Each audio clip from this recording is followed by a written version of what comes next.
Olá, amigos. Estou aqui para mais uma vez, depois de um intervalo um pouco maior, né, devido a uns probleminhas de coluna que eu tive e que impedem, né, que a gente fique sentado muito tempo. É um pouco melhor, mas não estou ainda 100% não.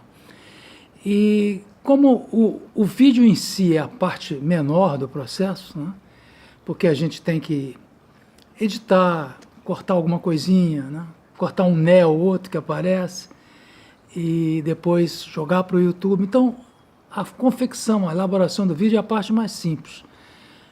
O resto demora um pouco mais. Então, eu dei um intervalo maior e estou voltando hoje e escolhi um tema que não precise muita pesquisa, porque a pesquisa também envolve muito tempo no computador, né?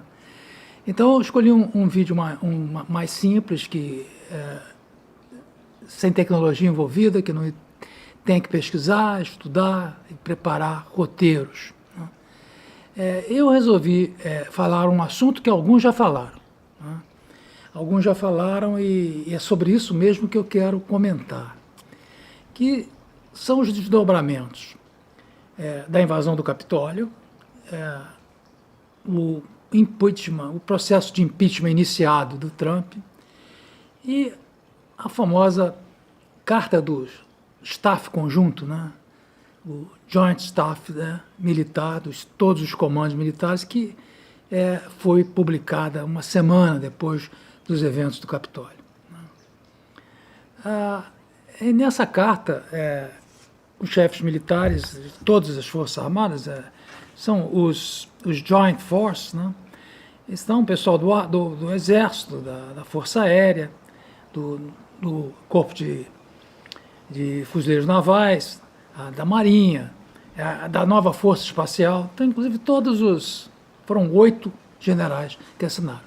Essa carta, inclusive, é o único documento desse vídeo que eu vou colocar aí na edição, né?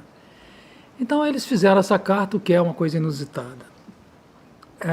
Então, depois disso, né, depois do que aconteceu, houve o início do processo de impeachment do Trump, porque alegavam, né, que ele tinha incitado a multidão a fazer aquilo.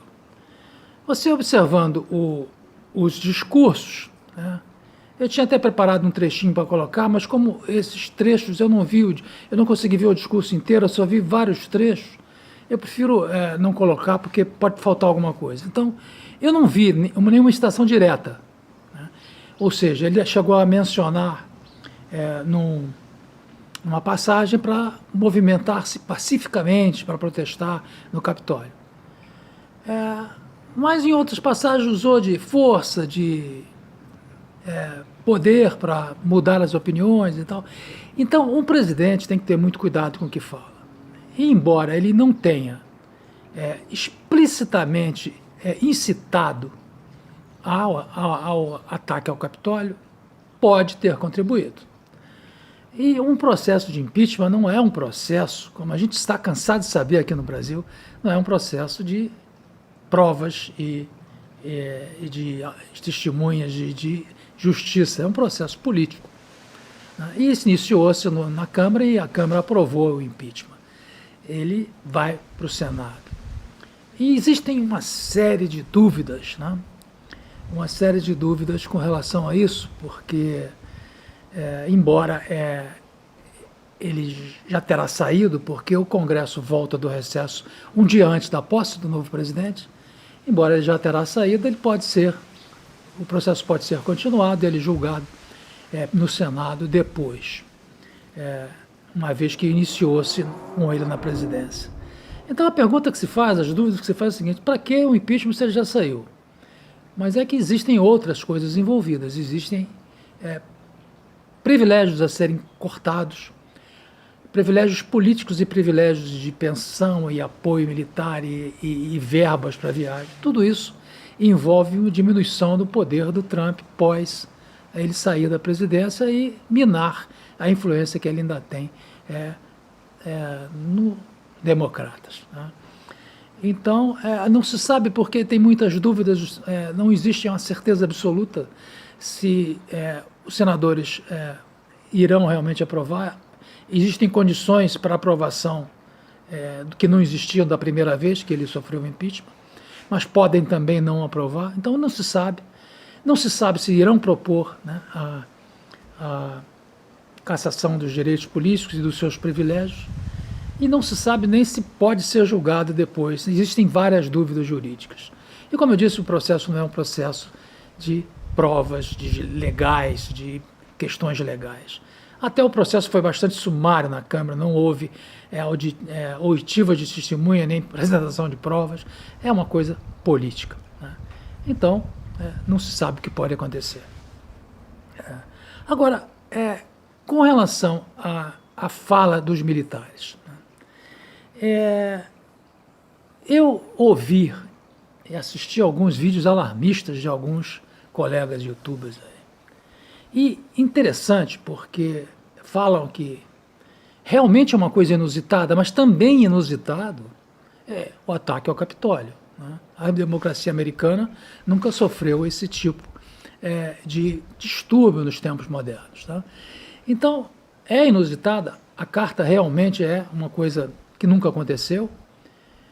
Agora, os militares americanos, né, não podemos raciocinar com países abaixo da linha do Equador. Militares americanos não estão acostumados, né, não são usuais em fazer pressão e tomar poder político. Então eu vejo essa carta simplesmente como um alerta de que, né, as forças militares alertam contra a quebra da democracia, a quebra da lei nos atos que sucederam naquela invasão do Capitólio. Nada além disso. Eu não vejo nenhuma sinal, e também porque foram todos os militares, todo o conjunto de militares das forças, das Joint Force, né? Não há ali uma cisão. O que eu acho engraçado é que eu ouvi nesses comentários os riscos de guerra civil, que eu vou comentar mais tarde, porque eu acho que ela até pode existir, mas não pelos fatos atuais, né? Eles falam que o risco, porque se houver uma cisão com guerra civil, as duas partes têm armas nucleares e não acreditam que os mecanismos de processo de decisão sejam tão insuperáveis que não se possam detonar as armas nucleares. Ora, esses são os mesmos que defendem que a gente deve ter essas armas nucleares e são os mesmos que dizem, né, que essas armas são armas para deterrence, são armas para dissuasão, jamais serão usadas. Então, que medo é esse de elas serem utilizadas no solo americano, por americanos contra americanos? Eu acho isso um alarmismo demasiado, né? Seria uma sandice muito grande se pensar uma coisa dessa. Agora, o que realmente preocupa? O que realmente preocupa, eu acho que as consequências desse impeachment com a exclusão legal do Trump da vida política. Porque os Estados Unidos está dividido, né? Existem os trumpistas, existem os democratas, né?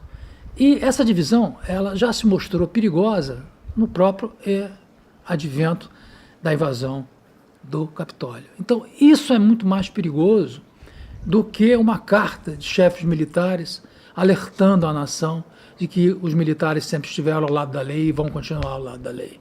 Isso é muito mais perigoso que isso.